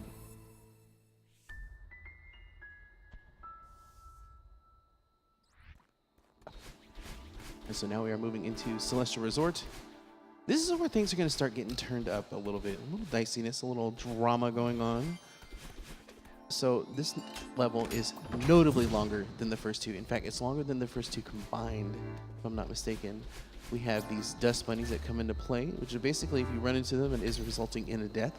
And they are cycle-based. So we were talking about cycles earlier and how everything is just pretty, standard. But if you do die, Madeline has that 1.5 second respawn time. And during that time, the cycle's already going. So there is a little bit of adjustment. In some rooms, actually, you want to learn those death strats just in case something happens. Yeah, and in particular, the very end of this chapter has a chase sequence that if you take a death during the death cycle is very, very hard to get through, especially optimally. And now, we talked a bit about the music beforehand, which, quick shout-outs, we do have those Celeste vinyls, cassettes, and Celeste Steam keys to give away to GSA subscribers. This, honestly, is probably my favorite A-side track. It's Scattered and Lost is really nice, but the nice swells here and that ambient progression is just so sweet to me. It's so good. And so now we see both of them in the huge mess section here. So, honestly, this resort reminds me a ton of the Grand Budapest Hotel, just maybe 20, 30 years in the future after the events of that film. And so, Oshiro has left the state in a bit of disrepair, left the place in a state of disrepair. And while he's trying to convince us to stay, and Madeline is saying, nah, please, no, we're actually going to be tasked with cleaning up the entire hotel. All right, and so now TJ is getting out of crates. Sushi not too far behind. Again, with this room in particular, you have 3 different areas. You have crates, towels, and books. And you can go about them in any order that you want. We have a predetermined order for 80%, which is crates, books, and towels. And the reason behind that is that once leaving the area, Oshiro is not too far behind. Sushi taking Sushi a death with that there. first death. Taking another death, too. another Not getting his dash back in. And allowing Teach to pull ahead here. And not even getting into the later meat of this chapter. At the end of this chapter, or towards the end, we have Demo Dash, one of the first pretty precise tricks in this game that we've seen a lot of people have some issues with. All right, now Teach heading through towels here. It's about a 2.5 screen difference between the two of them. Teach going for this quick cycle, getting that first try. Yep, and these dust bunnies have pretty precise cycles about them, but their hitboxes are a decent amount smaller than the actual visual on screen, which comes into very high importance later. So Teach is now going into the elevator shaft here, and he's just a few rooms away from Demo Dash.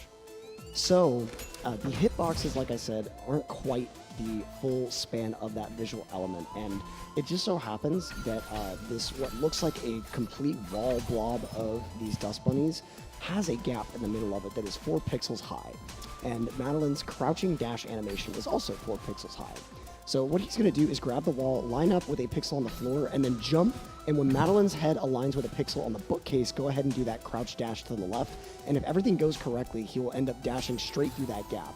Like I said, like I said before the race, it looks like he's just dashing through a wall, but there is a gap there. It's just not visually seen. And getting that nice cycle afterwards. We see a lot of racers end up just get that nice demo dash first try and then just immediately take a death on the cycle and waste a bit of time. It's now Teach in this Oshiro chase. Oshiro has finally taken the hint that you don't want to stay at his hotel, and he does not like that. And one of the interesting things about this fight is the closer Oshiro gets to you during this dash, the more the game actually slows down to kind of have this dramatic effect. It'll start to drain all the color from the screen. And both of these guys playing with the photosensitive mode on, so you're not seeing the big visual distortions that would normally accompany this section. So now Teach actually on death cycle here. And a lot of fixes, you can just leave and come back. But in that screen in particular, you cannot escape. Teach finishing up with a 418. A very nice time. Sushi now also on death cycle. Yeah, and change up his strats here just a little bit. Yeah, and that death pretty late in this room is going to cost him some decent time. Smart play from Sushi, waiting there for Ishiro to pass on by. Alleviating the risk of getting it tackled here. He's going to get close. Woo! Ishiro, very nice. Coming to the He's going to be 437. moving into Golden Ridge here. Oshiro trying to come through and just snipe him out there and have him do that whole screen over again, but Sushi able to get away from that as we head into Golden Ridge. The Golden Ridge introduces, this introduces the most gimmicks, if I'm not mistaken. Yeah, so you get your clouds that give you this like nice little bounce with the red ones disappearing, and you have to move right after you hit them. They will respawn after a little bit, but We can have be the kind of wind finicky at first. itself, and those green bubbles, and these auto-scroller blocks, but And we see Tej dashing a little bit too shallow for that cloud. And exactly right, those bubbles, I feel like they're almost a bit of a like teacher for when you get to Mirror Temple and you get the red bubble access, but yeah. And these moving blocks as well. But we are going to try to skip as many of the moving blocks as we can. And crowd shouting out Archie. Archie is a strat that works off of a somewhat similar principle to Demo Dash, but it's to move the bubble that you saw in that 3-coin room to make that strat faster. And so here you see from Msushi's side a really interesting technique called spike jumping. So this game has what I personally refer to as accurate spikes, meaning if you're not moving down into the spikes, they don't actually hurt you. And so in that case, you're able to get a wall bounce off that wall as long as you're not moving laterally into the spikes, and you'll be just fine. And now Tej actually doing another one right there. Getting ready for the second auto-scroller here. We're going to see a nice strat from Msushi here. He's going to do a reverse hyper into this next room to get some momentum to skip that first bubble. And, oh, just not enough momentum. He's going to have to do this one. Yeah, skipping the first and second, unfortunately. Now Tej getting to the end here, about to jump into Cliff Face. Now, in Cliff Face in particular, the wind is at max speed, to the point where if you try to walk with Madeline, it is impossible, and she's constantly being pushed back. So we have to rely on that dash mechanic so that we can get through each of these screens. But the game is throwing everything it possibly can at you. Actually, you know, I mentioned we have those mechanics. I forgot we have snowballs too. So that brings the total to 5 new things that the player has to get adjusted to and learn in just one chapter. Maybe that's why I don't like it. There's just way too many gimmicks. The win mechanic, I think, is what really got me about this one. It's really hard. These guys make it look really easy, but it's hard to like have that sense of how far a dash will take you. And oftentimes, casually, you'll end up dashing and then just not be close enough at all to grab onto one of these walls and just fall to your death. It takes a while to actually get used to when and where to dash to get through this rooms, or all of these rooms successfully. Sushi is plowing through these screens. There was a nice ultra there in that 4-spring room. Just able to skip 2 of them, as a matter of fact. And again, with that reverse hyper into an ultra there, is on the final screen as well. Tej getting ready to get into Mirror Temple here. Yeah, so Mirror Temple, as we talked about before the run, is a very interesting chapter in this run because we actually will be completing 5B side instead of 5A side. Sushi with that nice 1046 exit from Golden Ridge. So in the game, when you complete a B side, it will unlock the next chapter, just like completing its A side. And it just so happens that getting the tape in A and then completing B is faster by a considerable margin than just going straight through A. In big part due to a trick called Bubs Drop, which we'll explain whenever we get up to it. But before that, Tej is going into this initial mirrored section, so chat, you know what to do. If you have that Tej subscription, go ahead and pull out those 2 quality emotes, because we have a yeet! That's a nice yeet from the chat too. Sushi getting set up here too. So now ideally a good time for a tape grab. You're looking at around 110 to 112 is a very decent time. Now we have seen some sub 110s. I know that yesterday Fledervy actually getting 109 in all 3 of his races. So Sushi unfortunately not getting the corner boost there. Gonna have to try on some backup strats here. Yeah, not even able to get the strat to get into that middle. Just a very unfortunate Eden Pepe hands. Looks like he's gonna clock in here at a 112. A very nice time. Sushi having a little hang up there on that block, but able to move forward. All right, so now we are in 5B. So this is where that Bubs Drop is coming into play. Again, you have like a 2-frame window to press the jump button, and then 2 frames to let it go, just so you can barely miss that platform and fall back into the screen. Oh no, this coming back to haunting him again. Oh, he's going to make some adjustments here. This one, just trying to go at the very last second as that block is disappearing, causing a little bit of hang up yet again. Be like now we got Tej stepping up for Bubs Drop here. And he gets it first try. Very nice. Putting that pressure on Sushi as he begins to enter 5B himself. He's going to have to nail this on first try just so he can try to get that opportunity to get back into the lead here. Yeah, we'll try to do a full explanation whenever Sushi gets to the screen. You're skipping having to go out and grab one of these red bubbles to get into that spike tunnel. So try to point out the intended route you're supposed to take. So in this room, you're supposed to go and grab a key and open up that lock on the left side and go grab a bubble from there to fly through this room to end up getting into this spike tunnel on the right of Sushi's screen. But failing the bug missing it drop. there. He's going to come back and do it again while Teach. Yeah, that is going to be a 10-second loss per retry. Fortunately, you can just respawn from right here. And going for it again. Oh, not even getting the wall bounce. Yeah, not there. even getting the bounce there. I think he was too close to the wall, maybe, whenever he went up. No, I think he might have pressed the jump button just a little late and it just didn't come out, which is one of the things that can happen in that room. Third try. Oh, just barely Not releasing too late. enough time. I'll teach now, just moving forward here.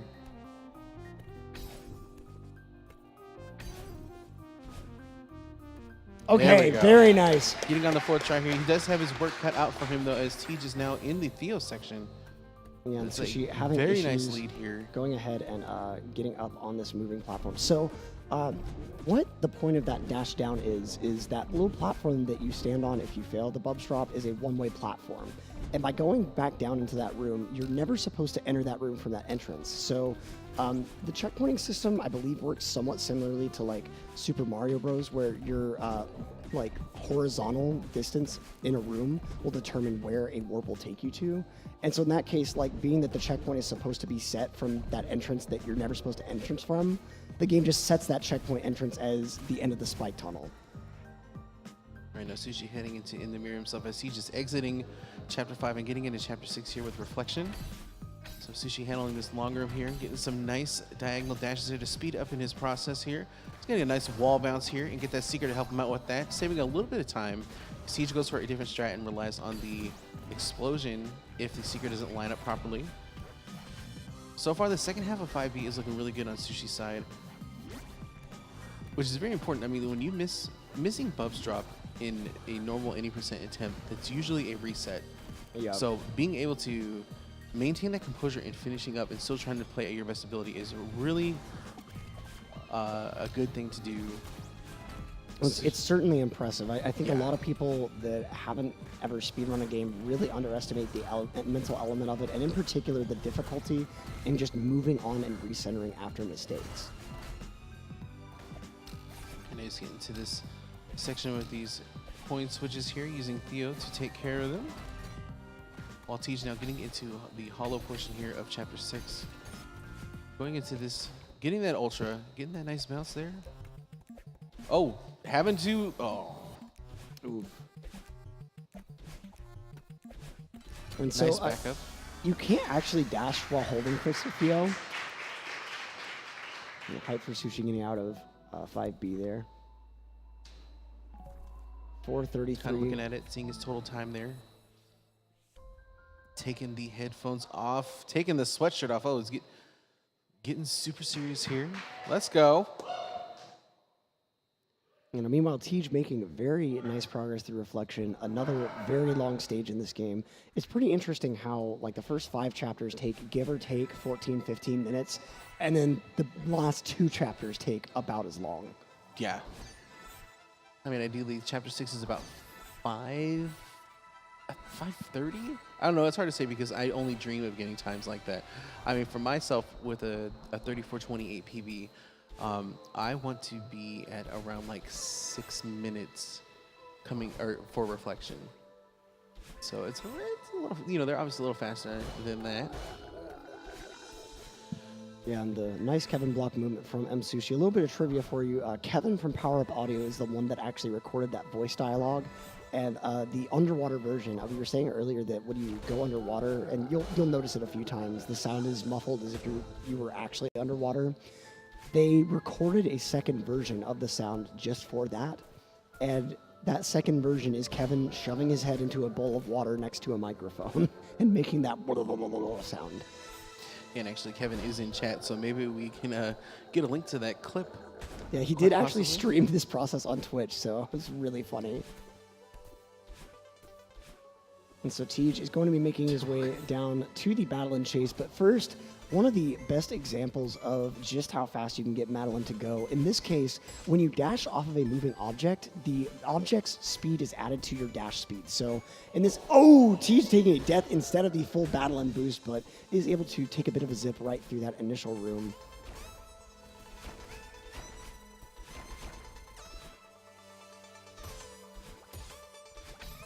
Oh, of course, OTDQ. Yeah, OTDQ is Kevin from Power Up's Twitch handle. And yeah, sound design is one of the coolest things to me because you have to be really ingenious, like using things that sometimes make absolutely no sense in context of the sound you're trying to make. But it just happens that the sound of this thing accompanied with this thing in this environment just gets exactly what you're looking for.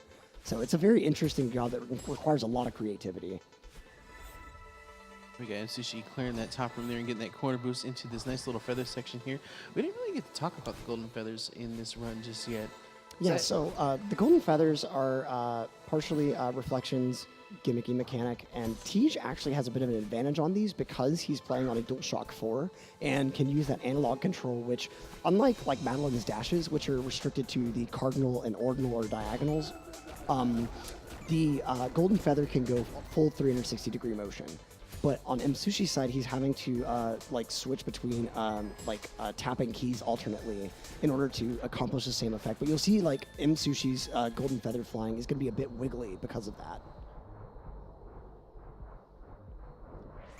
And so we got Tej about to finish up the first round of the battle and fight here, while Sushi getting ready for battle and boost and starting his own fisticuffs with the battle in. Lining up. Getting a good movement there. Nice dash. Ooh, yeah, wanted to go ahead and check and make sure his rumble was off. Double tapping down to get into options on accident, which is all right.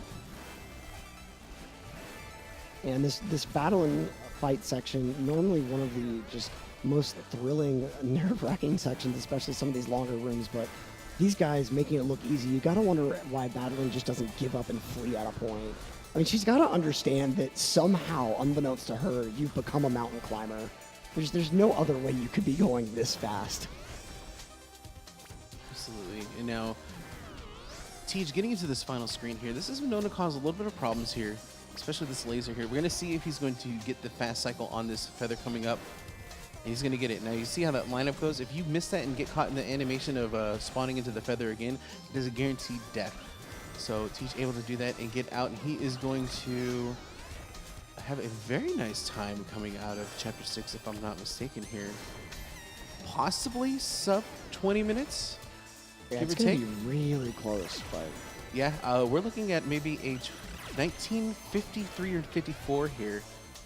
That's pretty wild, considering... Oh, no, I've overcompensated. It is a 1952. Very impressive time as he heads into Summit. Yeah, an 808 Summit or better would end up being a 27, and that is... very, like, it would be tight. It would be super great gameplay, but it is within the realm of possibility. The IL shared by Flad and Tej is a 805, if I remember correctly. Yeah, I don't see a world record attempt here because he would have to get an 8-minute flat or less than that, which has not been done yet, but the possibility of a sub 28 is in play. Yeah, and getting a 28 or a sub 28 to start the grand finals is ridiculous. For perspective, the world record is a 2750.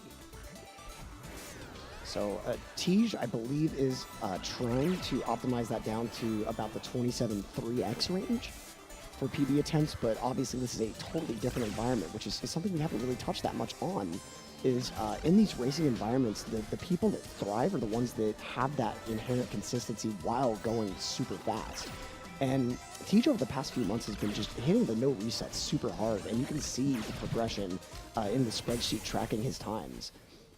All right, now Sushi getting out of the battle end portion here, leveling up and getting ready to take on his own summit here. Well, Tej now about halfway through 500. Again, the summit is a recap of each chapter of the game, divided up into 500-meter increments. That is an homage to Classic or Celeste Classic, where each screen has their own like little meter section as well. All right, Sushi getting out at a total of 2109. Yeah, so Tej nearly 1,000 meters ahead, according to those screen transitions. And, you know, it's really interesting that they were able to do this homage to Celeste Classic, but also, like, it totally makes sense in context all over again, because effectively this section is you reclimbing the mountain. Excuse me. So during that reflection chapter, you actually get sent to the bottom of the mountain, and by the end of it, all you've done is get back to where you started. And then also, just to go further gushing about the soundtrack here, Reach for the Summit, one of my favorite tracks. One that was a late bloomer for me. I didn't really start appreciating it until I think after a couple playthroughs of the game myself. But each stage is going to have just like the same kind of instruments and elements as we go through, and familiar just themes and melodies and whatnot. But we got Sushi getting through city here, while Tej in the first long room of 1500. Making excellent work here. We see a nice little wall bounce. Excellent. And getting ready for the Ultra room. I'm going ahead and just modify the name here because I lose count of how many Ultras these guys actually pull off. Tej coming through very cleanly. Yeah, I'm not even sure how many that was. So, Ultra Dash is an extension of Hyper Dashing. And there's also the technique called a wave dash, which is effectively doing a hyper while in the air, going right down into the ground. And whenever you do that wave dash and get your dash back on the ground and then immediately start another hyper dash, that results in the Ultra, which just results in insane speed. Now, you're also going to be seeing Galaxy hyper dashes here with these dream blocks. So now that we have 2 dashes in the air rather than just one, we can dash directly out of these dream blocks and build up insane speed. So anytime you see Madeline with red hair out of a dream block, that's a Galaxy hyper that's just occurred. And even without the color, you'd be able to tell just by the huge speed difference. All right, Tej playing it safe here, going for the traditional auto-scroller skip. Well, I do respect this play because you could lose a lot of time if you mess that up. And I mean, he currently is in a position where he is able to not really turn up the juice and go for some of these more risky strats, as we've seen before during the top 4 play. Most notably, Chai versus TGH, where Tej had to go and do the auto-scroller skip, as well as the corner boost in 2500, just to make sure to keep Chai at bay. Yeah, and certainly you don't want to have to play super exhaustingly in Summit. Sushi having a lot of issues just getting past this Dust Bunny. Opted to go for it. Oh, the cycle not doing him any favors either. Again, this is do that delay. Come on, this is you that got death this. cycle that we've been talking about before, where There it's we just go. a little different. Yeah, getting through the room, and yeah, I mean, once you take a death, if you're not used to that subtle difference in the cycle, especially in like 1500, the Dust Bunnies move so fast that all the death cycles are drastically different in some cases. Ooh, Sushi having to do a little bit of a dancing there to avoid both those Dust Bunnies. Oh no, the corner pop there. Oh, he's going to do this room over. There's one of the risks that does happen, just ultering too close to the corner there, and you lose all your momentum. Yep, and meanwhile, Tej making his way through the Mirror Temple section, 2,500 meters. You saw this key skip earlier where he does some spike jumps up a spiky tunnel in order to reach a key that normally you have to use a red bubble for. And then immediately just goes ahead and pauses and resets so that he's able to just unlock the door instantly and not have to go back down. Tej not getting his dash back there, trying to do a demo dash. Oh! And again, just not able to hit the Battling Orb for whatever reason. Very odd little quirk there. Wonder what exactly was happening. He's going for, it looked like he was going for a strat where he's demoing straight into that dash block before it goes anywhere.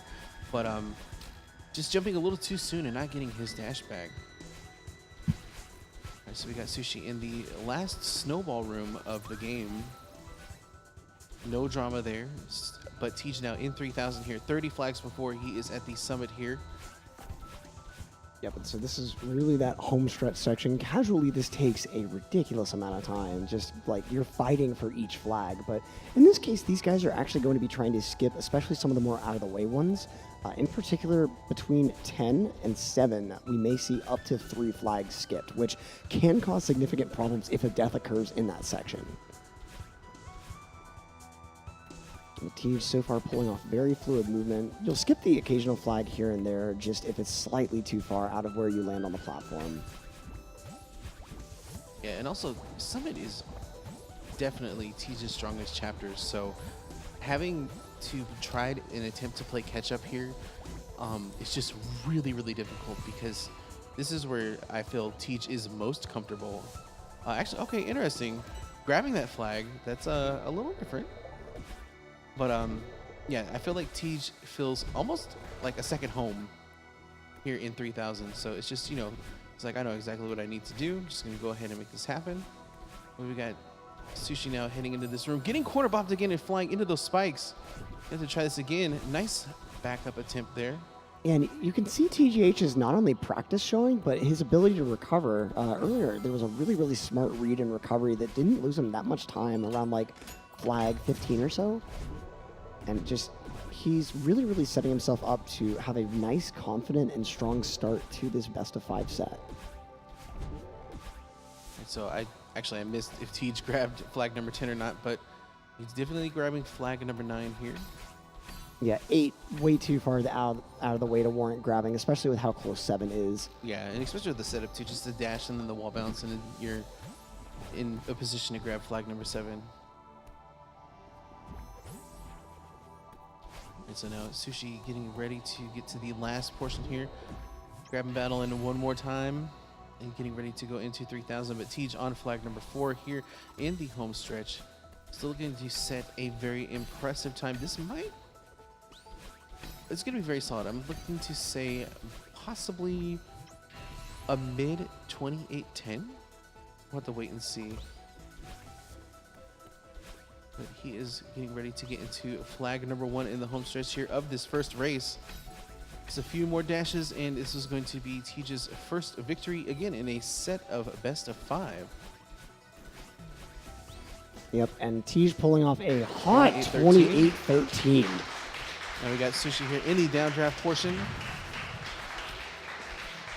making his way through. Tej grabbing an 8:20 on Summit. Yeah, GG's, especially if you are subscribed to the Speedrun channel. We do have GSA GG, one of our many quality emotes, including GSA Pog, GSA Hands, GSA S, etc. And of course, with those subs, you will be entered into our giveaway for a vinyl or cassette or Steam key of this beautiful video game, Celeste. And finally, for every sub or 500-bit donation, we will be putting $2 into the prize pools for our leagues here. So you can have up to 3 potential benefits from just one subscription. Probably one of the most worthwhile subscriptions on Twitch, so don't delay. Oh, Sushi just a little short on that wall bounce there. So yeah, with that 8:20 Summit, that's actually 4 seconds ahead of Tej's average Summit time.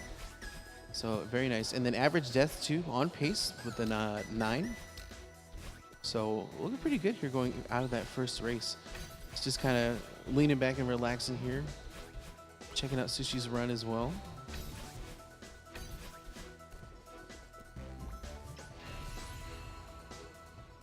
All right, Sushi now getting to this final room of the updraft here, flag number 6. Yeah, getting to that nice home stretch here.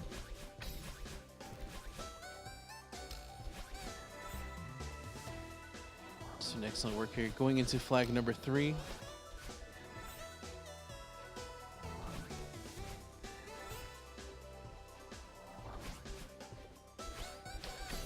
Flag number 2, just a few more, and we're going to be getting into flag number 1 here. You're going to pull off a nice 30, which with the 40 seconds that Bub's drop cost him and the other pretty tragic, like that room in 1500, this could have certainly been low 29 pace. So that just speaks to the solidity of his gameplay despite those mistakes. Msushi clocking in at a 30:05. And again, Tej will be taking this first race in a best of 5.